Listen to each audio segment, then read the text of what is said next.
Okay, so we're good? We'll get the thumbs up. So I guess that's our sign, huh? The thumbs up. So I'm assuming everybody in here knows who I am. I'm Sandi Harding from the Last Blockbuster in Bend. This is my store manager that works for me, Dan. He's worked for me for 14 years. And this is Taylor, who made the movie. He was our director. So we hand all of our fame to him. It's all Sandi. Yeah. So first thing you guys need to know is I am not a public speaker. So all those interviews you saw me do is nothing compared to how nervous this is. She's done hundreds of interviews. So I'm going to just start with a little bit of history of the store. If you guys haven't actually seen the documentary, the store opened in 1992 as Pacific Video. It was locally owned. Ken and Debbie lived just a couple miles from the store. And then in 2000, we franchised to Blockbuster. And then as things grew, we had 5 stores. I came on board and opened up that 5th store in 2004. So this last August, I celebrated my 18 years with Blockbuster, which was, it actually caught me off guard too. So wasn't expecting that. If you had asked me, 5 years ago if we would still be there, I would have probably told you no. I did ask you 5 years ago. You did, actually. When you started filming the documentary, yeah. She said no. Exactly.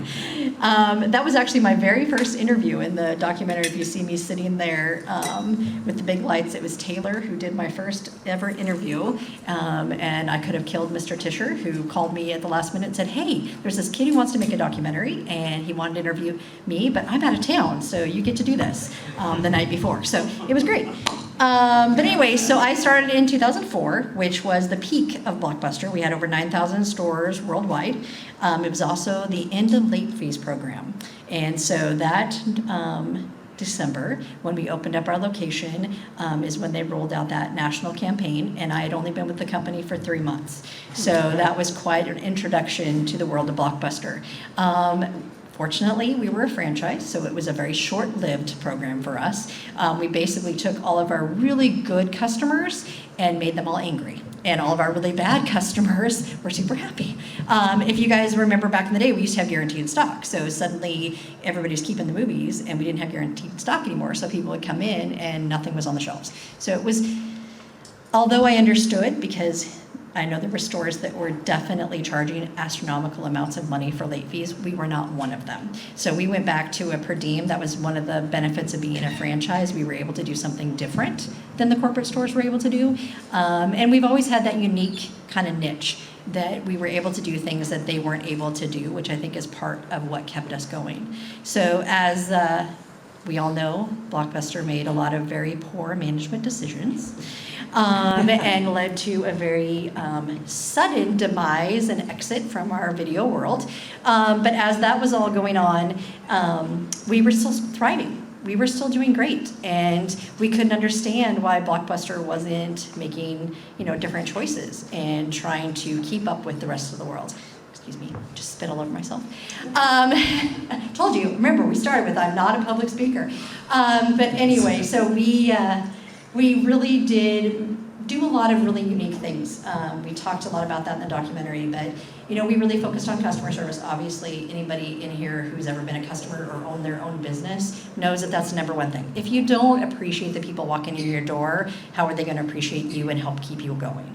And so that's something we really focused on, as well as making sure we had movies. So as the other locations were closing, we were migrating those movies to the location we still have now. So every time we unfortunately had to close a store, that's what we did. Probably one of your biggest questions is whether or not we still have video games.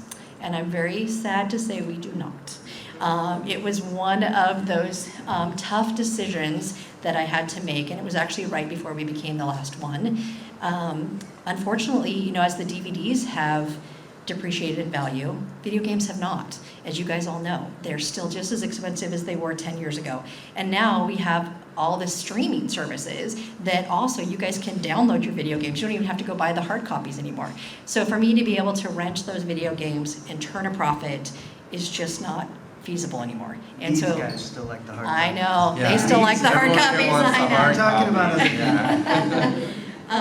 But unfortunately, if I want to stay in the last store, we had to make decisions that were in the best interest of being able to keep the doors open, and we had to sacrifice video games. Now, had I known that, you know, we were still going to be here 4 years later, and that we were going to be as nostalgic, I probably would have held on to a lot of those vintage games that we had in the stores. And I still have, I'm pretty like 99% sure, because I have a lot of random things in my garage, that I still have one of those old briefcases that the Nintendo 64s came in. So I'm gonna have to dig out and see if I still have one in my attic, but pretty sure that I do. I don't know, what else should we add before I start talking about the craziness since we became Last One? I think that's what they're here for. Oh, Yeah. okay, What so, have we To add done? What on have we that, experienced? I remember when you got rid of games, because we were already making the movie. yeah, in 2017. Yeah, and I did come in and buy a bunch of those games. You did. I remember Yeah. that, yeah. Because that's like back in the day, we'd get our video game collections from rental stores because they were super cheap, the previously viewed copies. So I still have Yeah. whatever was those last few games. Well, and if those of you who came in to visit where we recreated our store over there, you'll see that we, you know, my staff had a great time trying to pick out vintage movies and video games that they were going to recreate those covers for.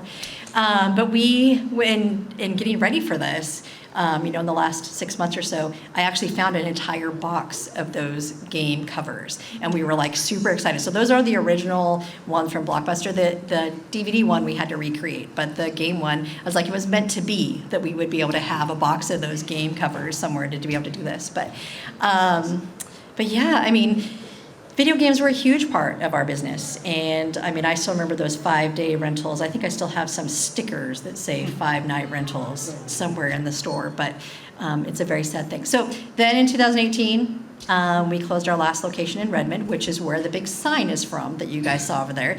It actually was in the grass. That's why one side is very worn out and the other side is not. You can definitely tell which side the sun rose on. And I really appreciate all of you who were very delicate around it, because it is 23 years old. It's kind of scary. But anyway, we, you know, unfortunately had to close that location, and we became the last one of our franchise that we had. And then I purged some things. Oh, broke my heart. But I purged some things, thinking that we weren't going to be there. We didn't think we were going to last out 2018. And then Alaska called. Alan Payne called Ken and said, hey, we're going to close our stores. And we were shocked. We never thought in a million years we would outlast the Alaska stores.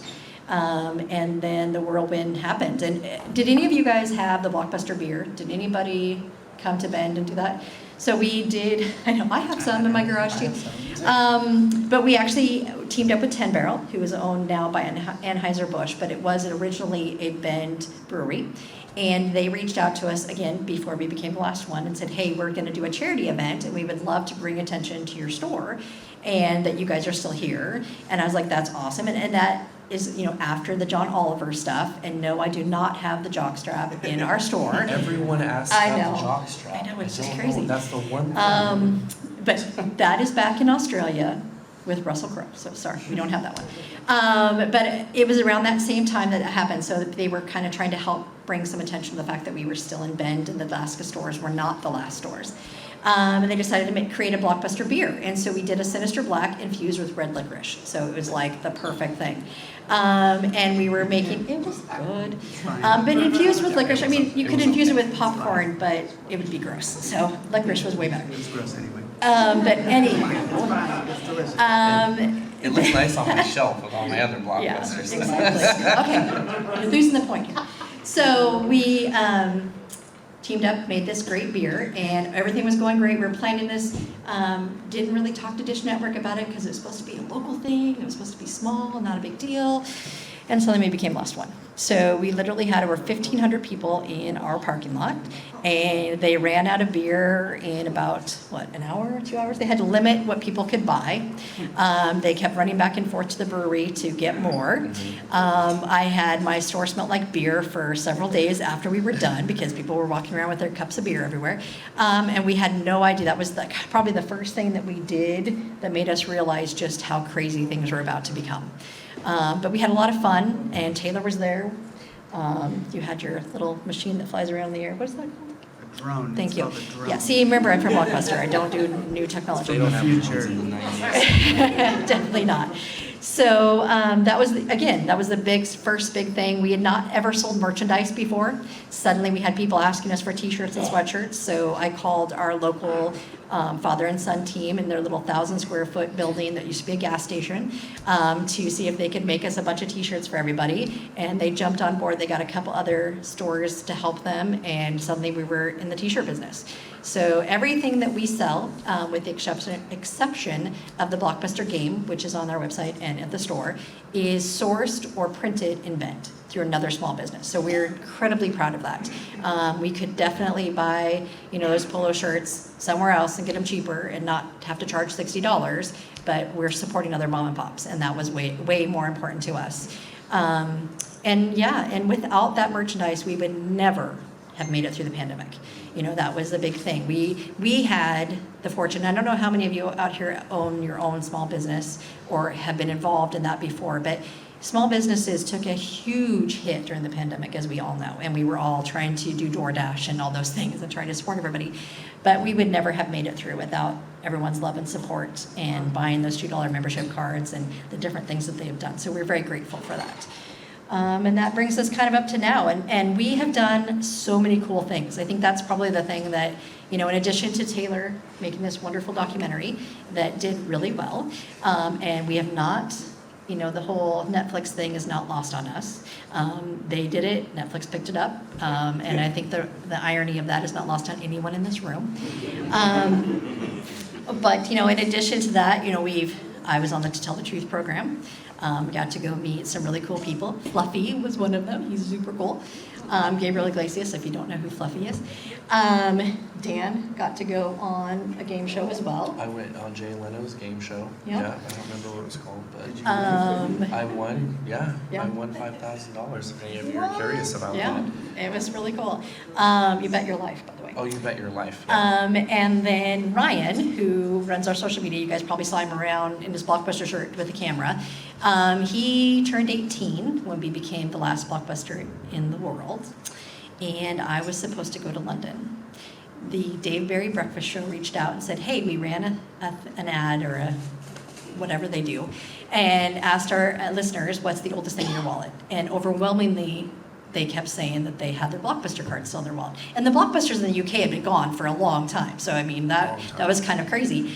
They said, we would love for you to, we'd love to have a competition to see what people want to watch, fly you to London and view a movie with our listeners. And I'm like, a free trip to London, I'm in. Never been out of the country, that side of the pond. I've only been to Mexico and Canada. And then suddenly we became the last one in the world. And the Ellen Show was calling, and I still had a job to do, and I couldn't go to London because there was too much craziness going on. And above all of this, with our 15 minutes of fame that we're getting, and now 3, 4, 5 years worth of fame, I still have a job to do. And I still have people to pay, I still have movies to buy, I still have to keep the doors open. So it's like there's no way I can go to London. So Ryan was the only one with an active passport. Dan did not have one, and Ken's was expired.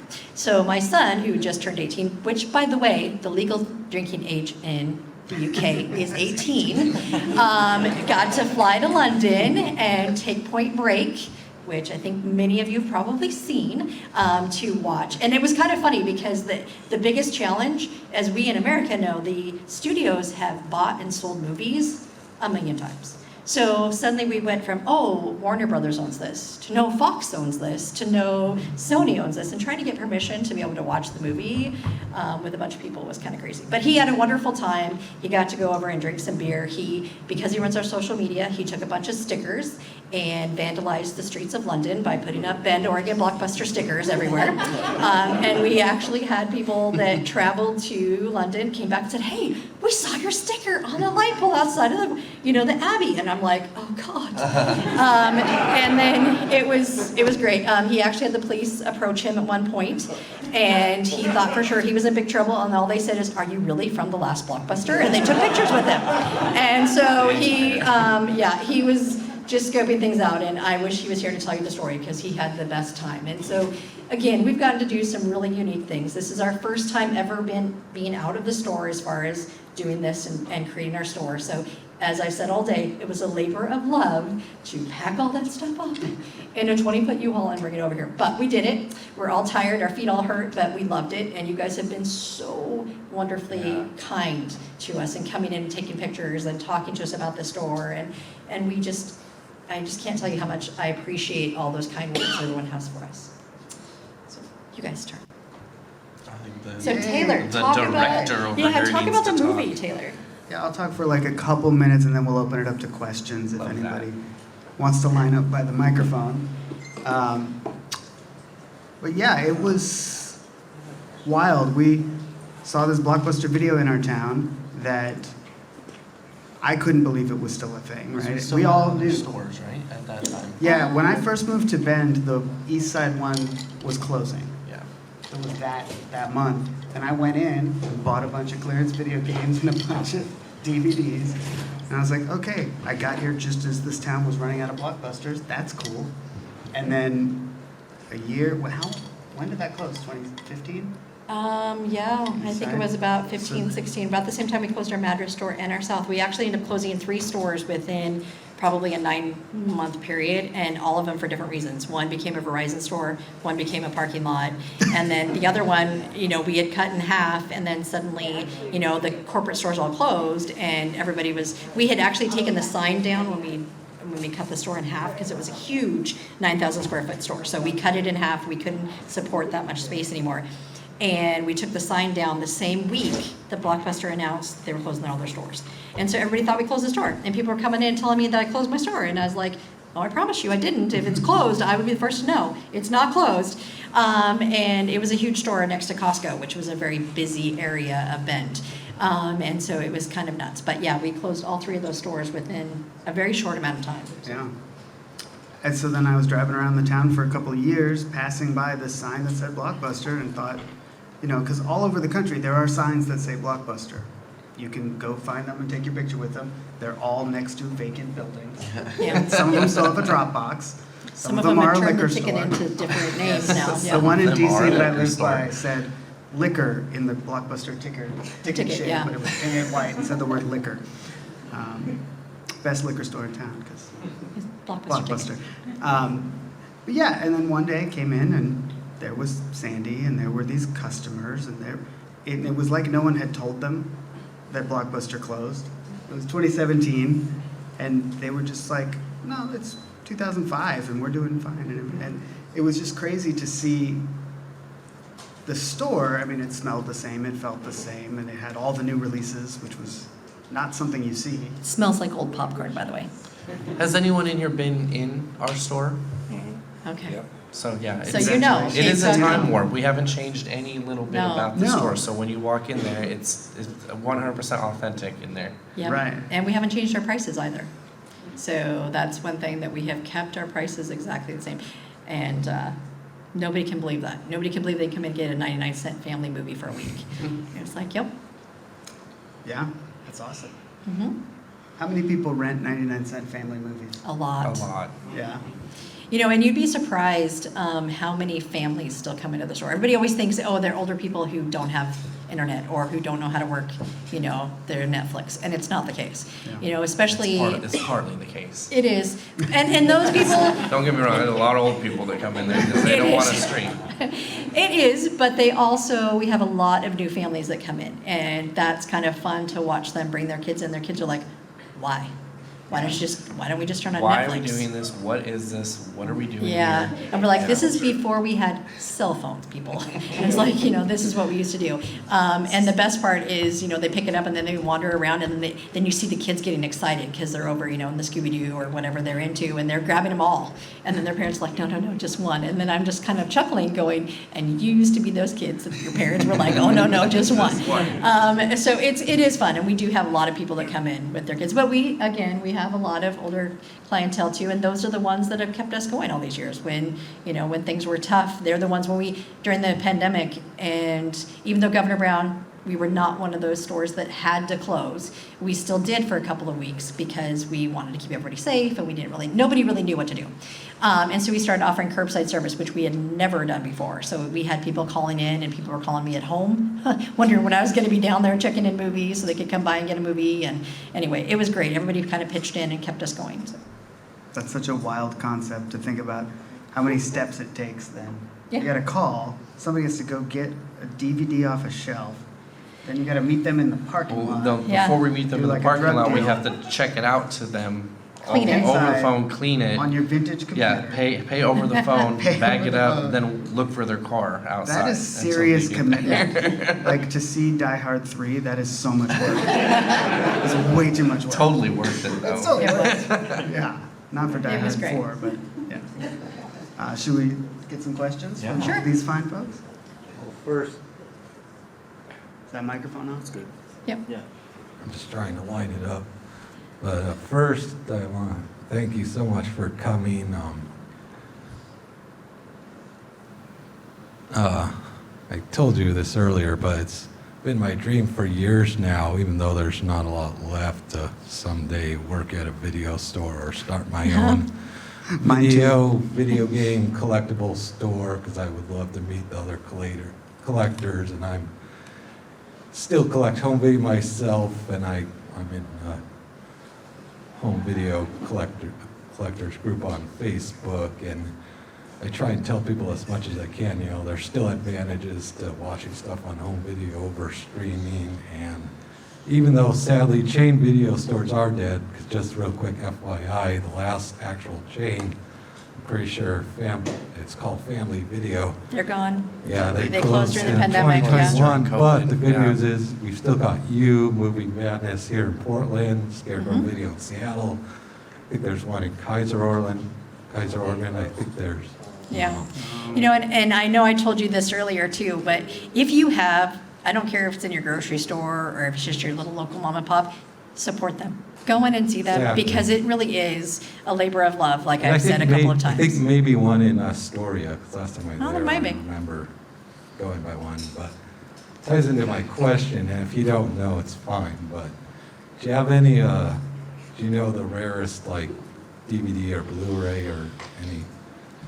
I'm Random probably ones. gonna mess up the name of this, but I believe it's like Frogs or something. It is a classic horror movie that we have that we actually had somebody come in, and I think it's from like the 50s or 60s. I mean, it's I think really maybe old. 70s. I think I've seen. Yeah, okay, so I know that it's old, but somebody came in You and gotta was have it. super excited that we had that on the shelf. And that's what I mentioned earlier, is as we closed the other locations, we were taking all those vintage movies and bringing them into our store. Yeah, And that- that was kind of our niche that the Red Box didn't have. That's totally, I think, like one of the top reasons, why we should still support you and Scarecrow Video and Yeah. Movie Madness and that one in Astoria if it's still around. 'Cause Absolutely. the video It- stores that are still going, are helping keep the library of those more obscure, hard to find out of print stuff. Yeah. on home Yeah. Some of those video. movies will never make it to streaming. Exactly. I mean, some movies never made it past They'll only VHS. ever be on VHS. I was Yeah. about to say, some movies never made it past VHS, so. So support your local video store. Good Exactly. question. Thank you. Thank Yeah, that's you. good. Yeah, Like I thank said, you. I'm really passionate about it. Yep. Hey, Shamim. You're up. My name's Shamim, and I'm Blockbuster's biggest fan. I had my birthday party at Sandy's store 3 years ago. I wanted to thank Sandy, Dan, and Taylor for keeping the Blockbuster alive, and I got a question for you, Taylor. Okay. For when you first started doing this whole film, what did you learn from your experience that shaped into your newer documentary about Build-A-Bear? And for Dan and Sandy, for the behind the scenes, what did you guys learn about being a part of Taylor's amazing documentary? And basically, what would you say for if Blockbuster was still, the company's still around today, who would you say is your dream team leadership, and if the company still is around? for first Yeah, so I can honestly say there's none of them that I would probably still want to have on my management team. But I do think that it would be wonderful if there were more stores out there, and I would welcome if Dish Network gave people the opportunity to open up Blockbuster stores, because let's face it, when we're gone, I mean, that's 9,000 stores that are no longer around. And although the nostalgia is what's keeping us open, and we love people coming to visit because we're the last one, how sad is it going to be when we're not there? So I would love it if there were more Blockbusters or more video stores in general. And I think that the pandemic really opened up people's eyes to how much we missed that. When we were all forced suddenly to sit at home with each other, we were remembering what we used to do. What did we do that kept ourselves entertained? And, going to the video store and renting a video game, or renting a movie, or doing something fun, or getting a movie and a video game so that the kids could go do something while mom and pop watch that R-rated movie, was something that we all really missed. And so I think that the more stores we have, the better. So what'd you learn from being in a documentary? how much I love Taylor. Taylor's great. And how patient he is when... Taylor and Secret Grace. Yeah. That was so much fun. So I don't know if any of you guys know who Bill Murray is, but he has a famous thing that Taylor told me about, which is one and done. And I am like probably the worst person to do an interview with, because I will rattle off something and then you'll ask me to do it again and I'll be like, I don't even remember what I said. So I got to the point where I was like, one and done, dude. If you don't get it now, you're not going to get it.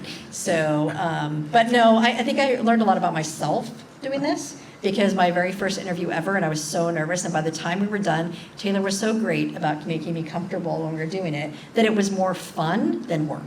And that was something that I really appreciated, because had he told me that I was going to be in the documentary as much, I probably would have a different take on it. You wouldn't have sat down that first time if I told you how many people were going to see that movie.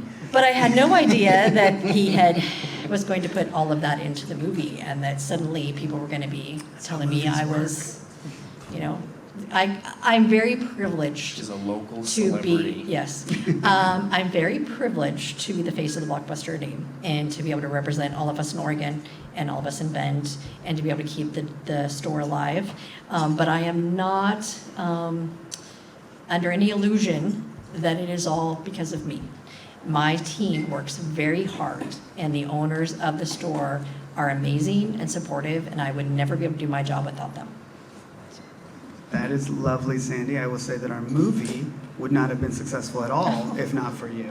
Well, thank And you. that's the thing, left, but that I'm taking forward. I am doing a documentary about Build-A-Bear Workshop right now, and the main thing I took forward is, like, you need a great main character. No matter what your documentary is about, it's about people. Everything is about people. And Sandy is one of the best people. Thank you.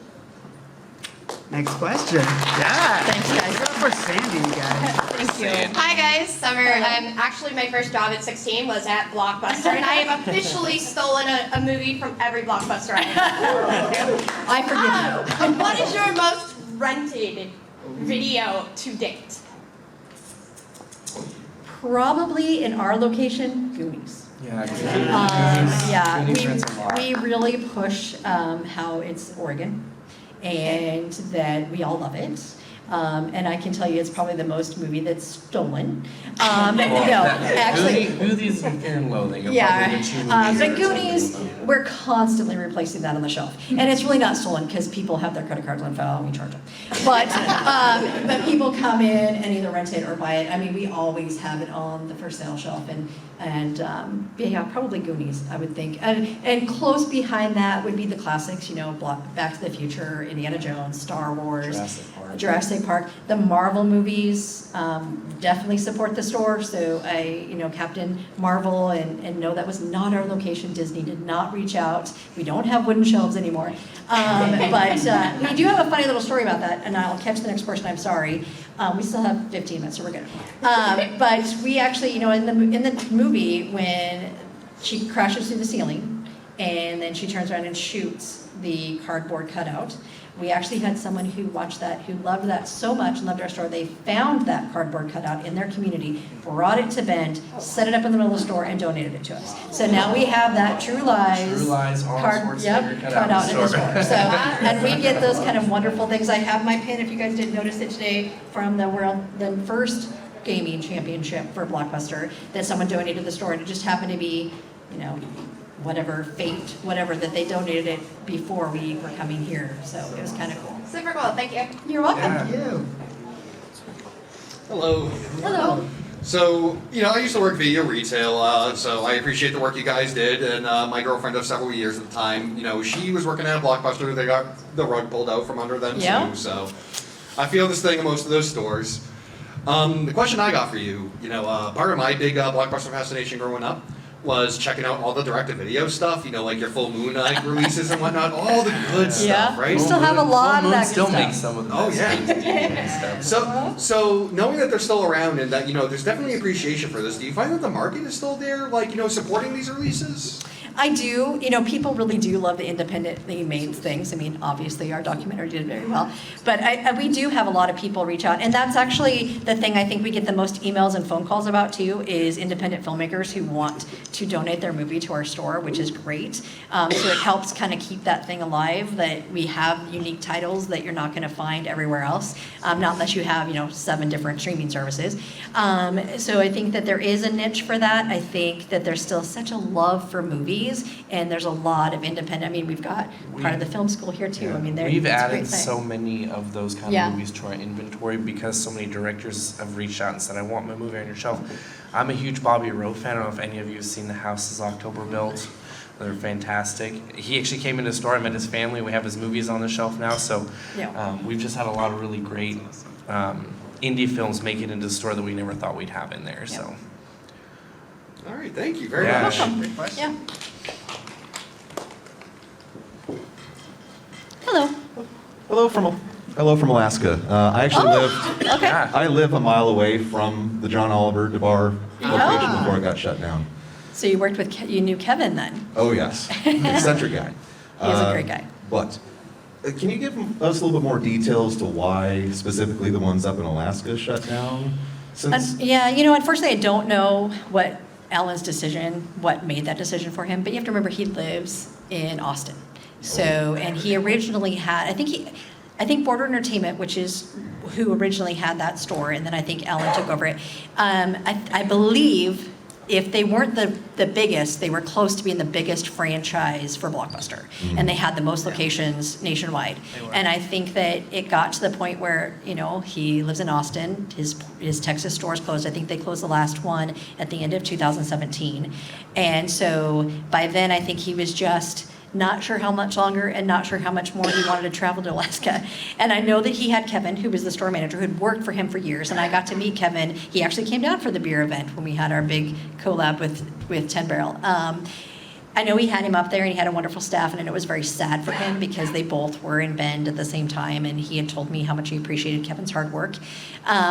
So I don't know. I mean, I have never had that conversation with Ellen, but I have. but have you? So I'd Yeah. imagine it's probably that it just got to be exhausting. Yeah, he said it was, because we interviewed him the month that store closed for the movie.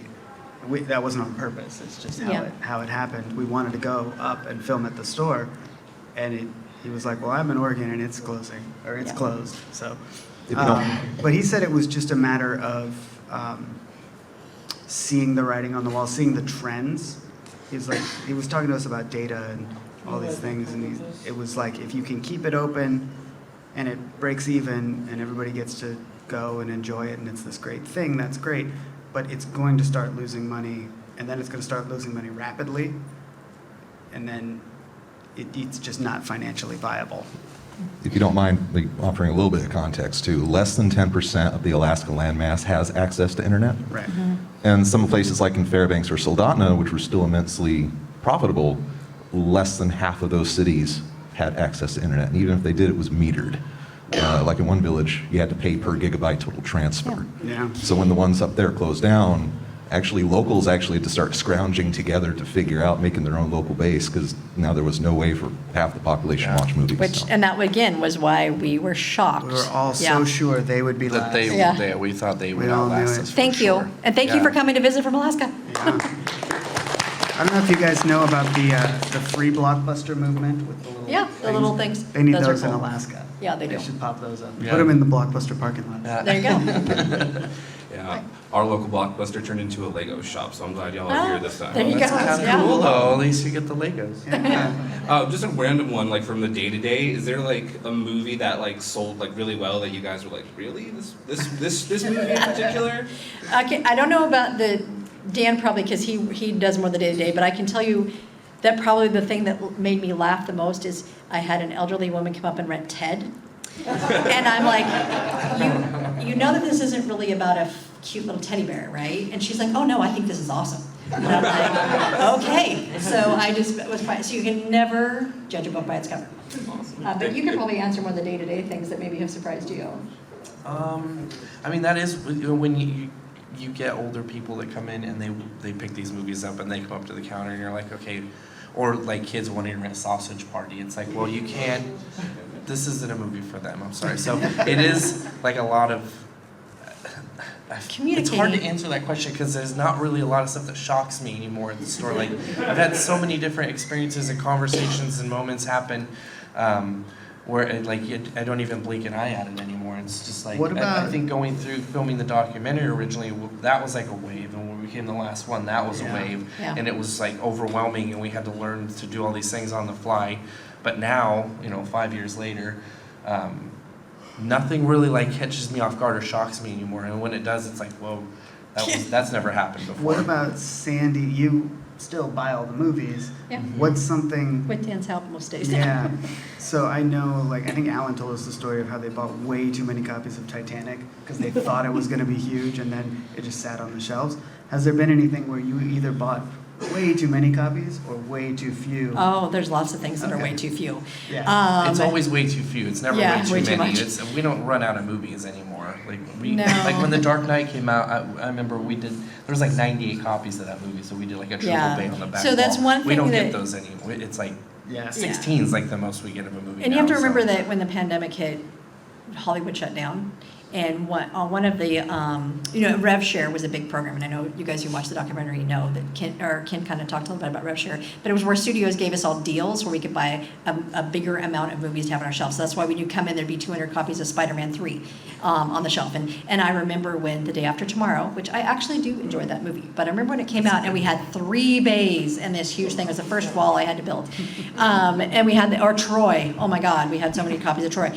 But nowadays, RevShare is no more. And the company, that was the one thing in March when the pandemic hit and everybody was shutting down. I got a phone call from them saying, we are not going to survive this. We're closing. And they're from here in Portland. And then suddenly I had stores from Canada and all over the country calling me going, what are you going to do? And I'm like, why are you people calling me? And it's like, I already buy them all. They knew already what was gonna happen. Yeah, and so now we're buying them wholesale, just like you guys do.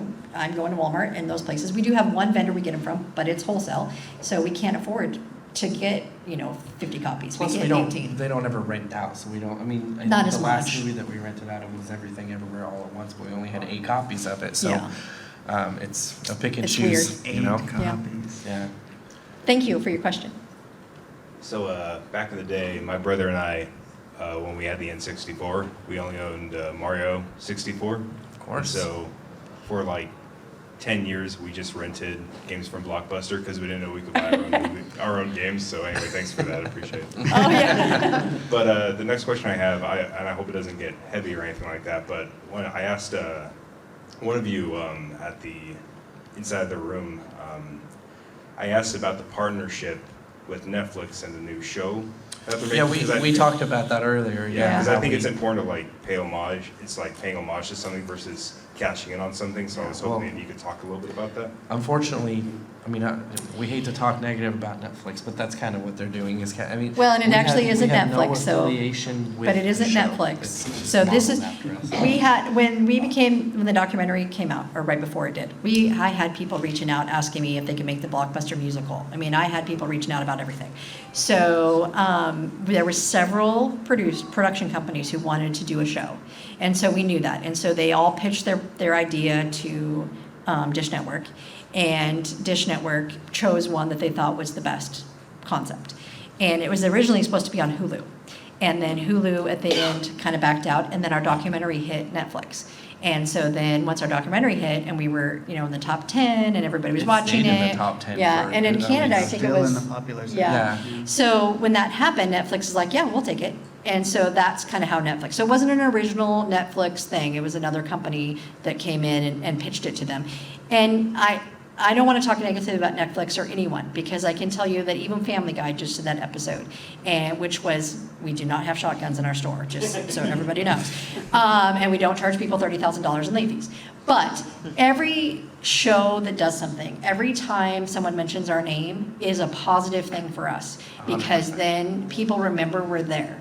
So as much as you're right, it would have been great for them to reach out to me and or at least come and see the store so they have an idea of what they're representing. Someone just said something about working in a Blockbuster. There are so many people who have worked at a Blockbuster store for them to reach out and talk to. That wasn't me. I know, because I've spoke to a few of them, that they actually did that. So even though they didn't reach out to us, which I wish they would have because we are the last one, I know that they got factual stuff from someone who worked in a Blockbuster, and I know they're going to tell funny stories. So I can't wait to see it, just to see how good of a job they did. And you're right, there are many people out there who cash in on things. I mean, we have people that are selling stuff on eBay and that are selling stuff on Etsy and everything else, people that are trying to take advantage. That's the nature of capitalism, right? I mean, that's what people do, and there's nothing we can do about it. So the best thing we can do is stay true to who we are.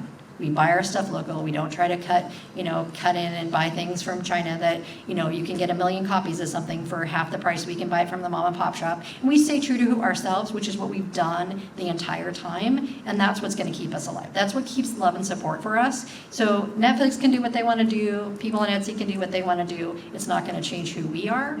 And that's going to keep us around a little longer. So. Thank you. It is a little bit ironic, though, knowing that, for so long Blockbuster was the big corporate evil entity, and now it's just this tiny store. We're like, oh no, do what you gotta do. Netflix, don't do the thing. But like in 2007, Blockbuster put Was a the lot of meanies. small stores out of business. Not me. Go ahead. I just wanted to say you're doing great on Well, the thank you. presentation. It doesn't sound like you don't do this often. You're doing great. And Thank you. It's a lot easier with these guys. I would have not said a word if they weren't beside me. I was curious, is that store open right now, or is everyone here? Oh, no. It looks a little, our store's locked. Yeah. Is it empty? Oh, no, it's not empty, but there's big holes. Okay, So, okay, yeah. No, we divided our strength. Everybody that's here actually was in the documentary in some fashion. And I made my son come, both my sons were here earlier, but I made my son come and help out too. But we divided our strength. We've got a great team at home running the show. So.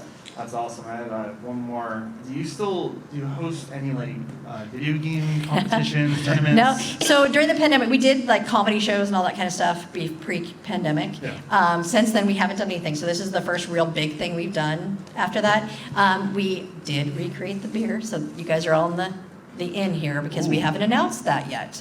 But we are doing that. We are teaming back up at 10 Barrels, so we will hopefully be launching something soon that will be in our location. You guys should seriously feel privileged that she just I told you know, about the beer. because half my staff doesn't know. There's a lot of people that don't know we're doing that, and she's like, don't you tell anybody. And she just told all of you. So, and then I'm also working with a couple here in Portland.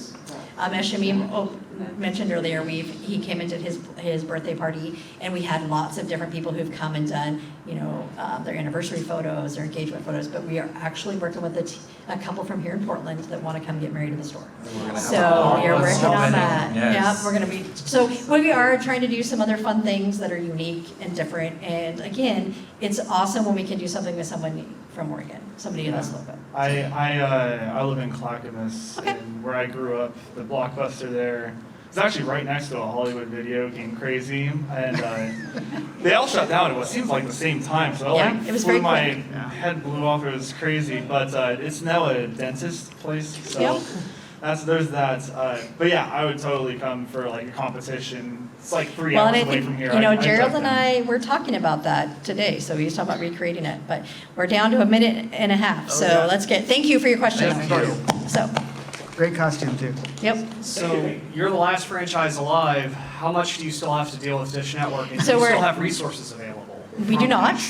We are no longer a franchise, so in lieu of our franchise agreements, they gave us a licensing agreements, in which I re-sign every year. And we actually, it's usually in November, we re-signed it in September because they had to add that I could come here to see all of you wonderful people. So every time we go to do something different, we have to do an amendment to our agreement.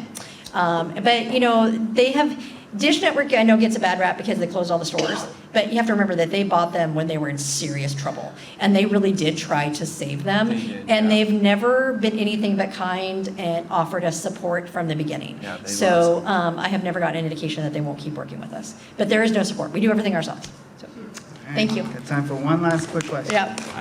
Comment and question. The comment is that I certainly realize this is a business, but at the same time it has somewhat of a pretty important historical perspective, especially like I take my son to record stores, and there's Yeah. something about that physical media that you just can't reproduce 100%. online or anything like that. So I think that's really, really important. And then my question is around, is it getting harder and harder to source the physical media, DVDs and everything Yeah. else?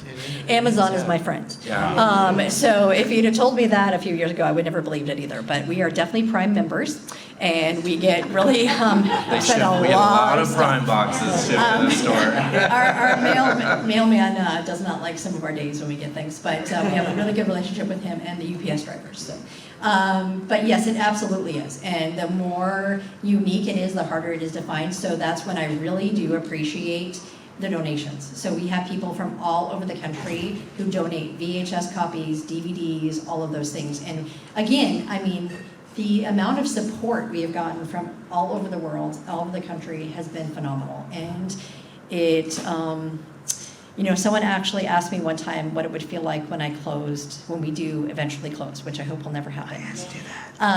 But then I had to actually think about it, and I actually got teary-eyed because I mean, I get wonderful stories, and where did she go? The little gal that was up here earlier that looked like she was going to cry when she first came up to the stage.